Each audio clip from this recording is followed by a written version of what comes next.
Hi everyone. Today we're going to talk about motivation as it relates to sport, the athlete, and specifically to your situation. Motivation is the direction and intensity of effort. These are encompassing of traits that are needed for an athlete to do well in their sport. If the direction and intensity of their effort is proper for the situation, then they can be successful. If not, then a lack of motivation can hurt even the most talented athlete and not allow them to reach their potential. Some of the basic needs that need to be met in order for motivation to be sufficient are our basic needs as humans. And according to Deci and Ryan's self-determination theory, these are competence, relatedness, and autonomy. And so I feel that these are three very important things that you should probably write down. If these three needs are satisfied, the athlete will very likely be motivated, and it's a great start to creating a good, positive, motivational climate. We will shift the focus to you, the athlete, and I would like to see what motivates you, what drives you to participate in your sport. What are you passionate about in your sport? These are very important questions, and I would also like to see if that motivation has changed over time, as well as any sort of influences that may have affected it. Because as we will get into, there are many influences that factor into the motivational climate, and it would be nice to see where your awareness is as far as that goes. So, most often, it happens to be the case where athletes will start to play, and their motivation is friends, having fun, having a good time. If I'm a baseball player, perhaps I start out at a young age or not, going out to the park and playing catch with my buddies, hitting home runs, hitting them out of the park, and this is great. This is all I want out of the sport. And in this hypothetical scenario, as I'm hitting these home runs, coincidentally, there's a scout sitting there, and the scout likes what he sees and decides to take me and provide me with a scholarship, an athletic scholarship to play at a university. So now it becomes a little bit less about my friends and just the fun aspect. And now, in a way, I'm getting paid as an athlete through a scholarship. I'm getting paid for my services. And so I have a bit of a responsibility to perform. And this is responsibility to the coach, to my new teammates, to the program, to the school. So the motivational factors are starting to shift a bit. In that situation, I say I do really well at the collegiate level and get drafted into the pros. Well, now this is my motivational pattern might be completely different from what it was when I first started. And now it's certainly about a few external rewards, money, fans, adulation, a bunch of different things that professional athletes receive, and they try hard in order to maintain these sort of external rewards and accolades. So that's a typical, progression of many athletes, perhaps not the professional level, but you can see that you start as a young kid and progress your way up, and motivations can change over time depending on the situation. So that's important. A couple different forms of motivation include intrinsic and extrinsic. Intrinsic is things that motivate you internally. You enjoy playing the sport for its own enjoyment. You have fun doing it. It's your focus is more on self improvement off of past performances and learning new skills as well. That's also a big part of intrinsic motivation. Um, the extrinsic motivations may include external rewards, accolades, outward recognition,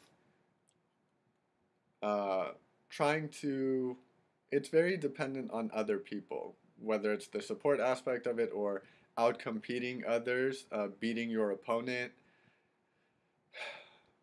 The end result is very important in extrinsic. Typically, the result is very important as well. But we will break that down further once we go into task-oriented and ego-oriented goals. So as we're speaking about motivation and its consistency and sustainability, if you have intrinsic motivation, you will be, research has shown that you will enjoy your experience much more. You are likely to stay involved in the sport much longer. And yes, you just have a much more overall enjoyable experience. Where if you are motivated by extrinsic factors, then it becomes challenging to keep that up. A lot of things go into extrinsic factors and extrinsic rewards, and basically a lot of it is out of our hands. And so when that's the case, it becomes it leads to more anxiety, to more stress, to more uh, unknown, and so that's why we want to emphasize intrinsic motivation as being perhaps the best, with a little bit of a combination of or addition of certain extrinsic factors, because I'm not saying that extrinsic is bad in any way, but to solely focus motivation and goals on extrinsic factors is can be detrimental to the overall experience. But a combination of intrinsic and extrinsic will be a likely good recipe for success.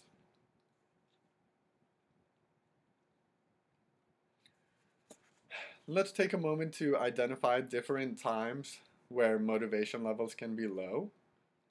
These can be times of uh, injury, losing a starting position, losing a game, not receiving a lot of attention from your coach or your teammates. These moments can certainly occur, and I would like for you, as we will do throughout the session, identify times and moments where motivation can be low, and we will make it our goal to plan for these times and give ourselves utilize mental skills techniques in order to boost our motivation when we need it. Again, the losses, the not starting, any sort of duress, any sort of stress and poor performance can lead to a lowered motivation, and it's important to be aware of these times, because although we might learn mental skills techniques related to motivation, if we don't know when to use them, then it will be challenging to know how to use them properly. So identifying the when is key. In the motivational climate, there are a lot of factors that influence the motivation of the athlete, of you.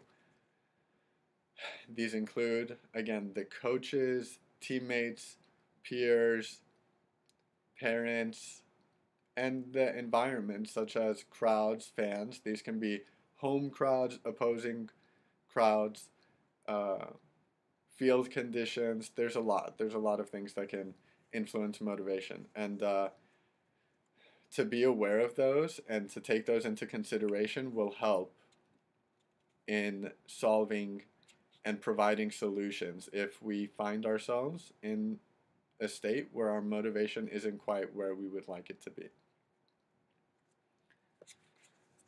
A key component of good motivational a good motivational climate is the goal perspectives that are used.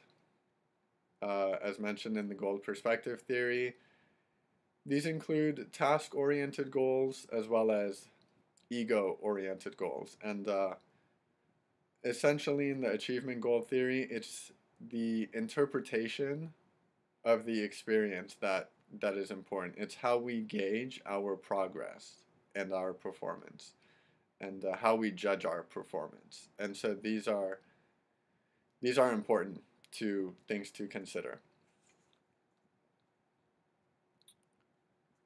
Let's get into task-oriented.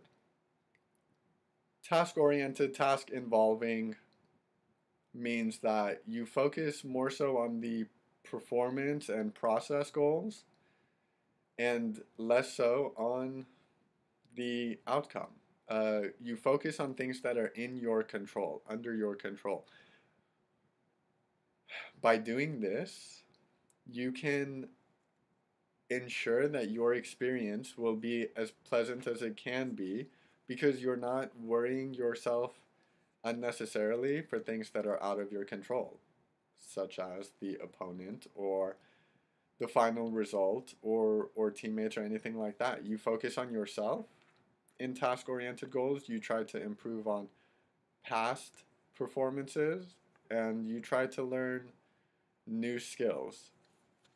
You may not beat anybody per se, but if you have done a better job than your last time out, then it can be considered a good day, even if that comes with a loss. So task-oriented goals are very important because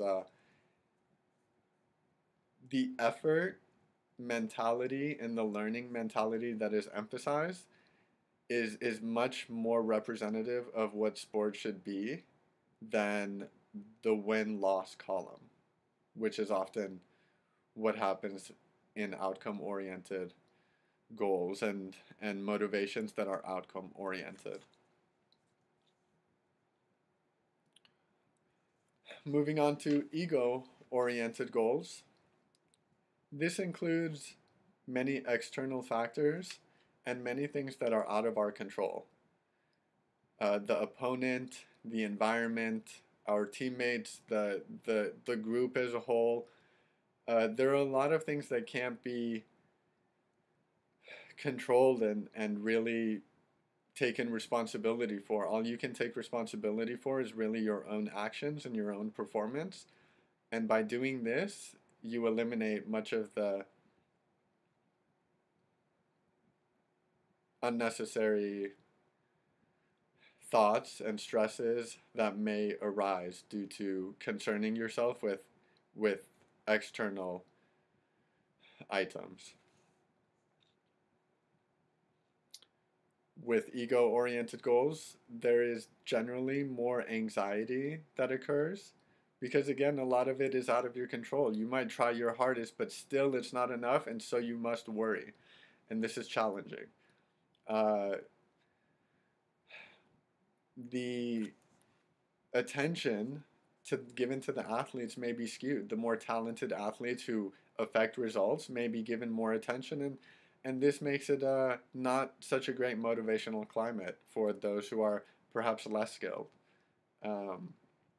And so this is an important factor to consider, especially when working with teams, because this is generally the case. So by encouraging and congratulating effort, then you can make a more cohesive and harmonious unit. Finally, with ego-oriented goals, probably the most significant thing is that a lot of the positives in sport are overlooked. If you play well, you have a great game, you learn things, you support your teammates, uh, this and that. If the win didn't come, if you don't win, you might overlook all of those positive things that just occurred, and so that would just be a shame and a missed opportunity all the way around.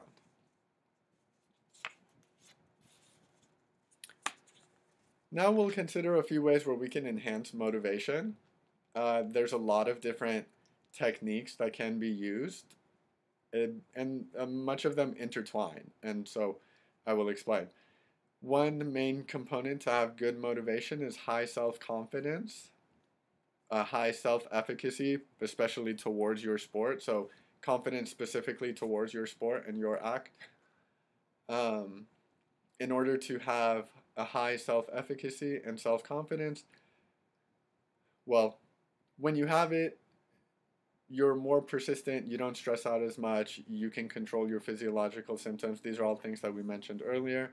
By having positive self-talk, affirmations, thought stopping, we're able to keep ourselves feeling good about ourselves, and that will allow us to divert our attention towards the task at hand, and then this will likely result in a better performance. So high self-confidence will help you overcome many motivational problems that you might have.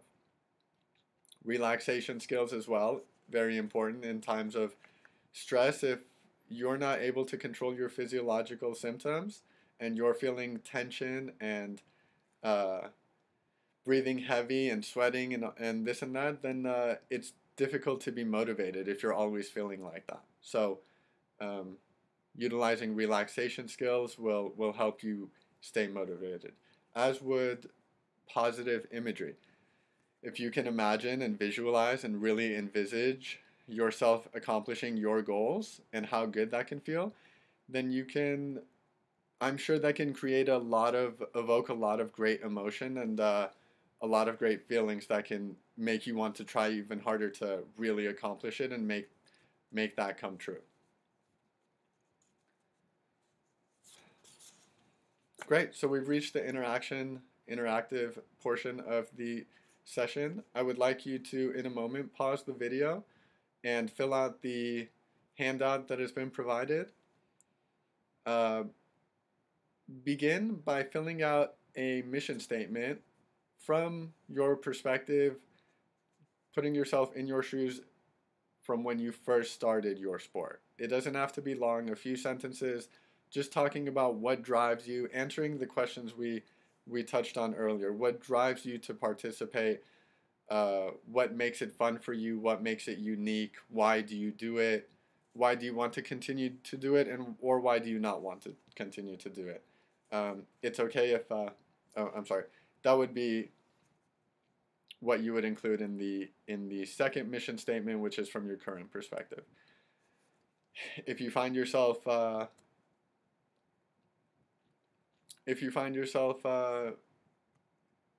seeing a few items where you don't like what you see, that's okay, because this allows us to see where we can implement some mental skills techniques and then hopefully improve those situations. Go ahead and pause the video now, and I'll be here waiting for you when you come back. Great. Now compare and contrast your two mission statements and see what you liked, if it's evolved at all in any way. Were your past motivations more pure? And are there any commonalities, any differences? Go ahead and fill out the last mission statement with a kind of ultimate motivation statement where there's a lot of task-oriented aspects, trying to emphasize that, and to use your mission statements, you want to place it in locations where you can see it, and sometimes bring it out in moments where you might need it. don't be afraid to frame your Bill of Rights. I'm sorry, your mission statement, because it's your Bill of Rights, and you know it's important. So type it up, frame it, put it up somewhere nice. This is your Bill of Rights. I hope you learned a lot. Great. I'll talk to you next time.